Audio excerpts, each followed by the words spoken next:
రోజు కొంచెం లేట్ గా లేచి లేట్ గా రెడీ అయిపోయి ముంగడ నా హెయిర్ స్టైల్ అయితే సెట్ చేసుకున్నా. ఎటు పెట్టి ఆటో నడపాలని ఆటో తాళం తీసుకున్నా.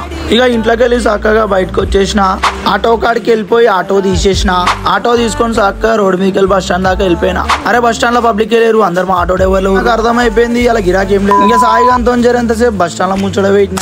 అడ్డ మీద బండి పెట్టి అడ్డకాడున్న వినాయకుని కాడికి పోయినా. వినాయకుని కాడ మైగాడు ఒక్కడే ఉండు, అంతో జరంతసేపు ముచ్చట గడియనే పెట్టినా. ఇక అటు ఇటు చేసిన బండి అయితే లైన్ మీదకి వచ్చింది.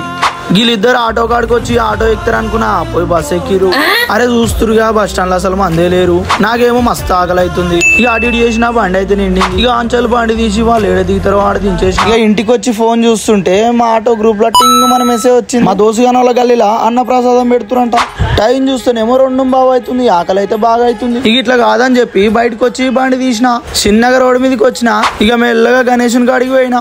దేవునికి దండం పెట్టినా. ఇక చక్కగా పోయి ప్లేట్ పట్టినా. ఇక ప్లేట్లో అయితే అన్నం పెట్టించుకున్నా. ఇక నిమ్మలంగా తిన్నా. తినంగానే ఒక వాటర్ బాటిల్ ఇచ్చిరు. బండి మీద కూర్చొని నీళ్ళు తాగి అన్నదాత సుఖీ భవ అని నా మనసులో అనుకున్నా. ఆంచెల్లి చక్కగా బయటికి వెళ్ళి వాళ్ళ కొట్టు మామ.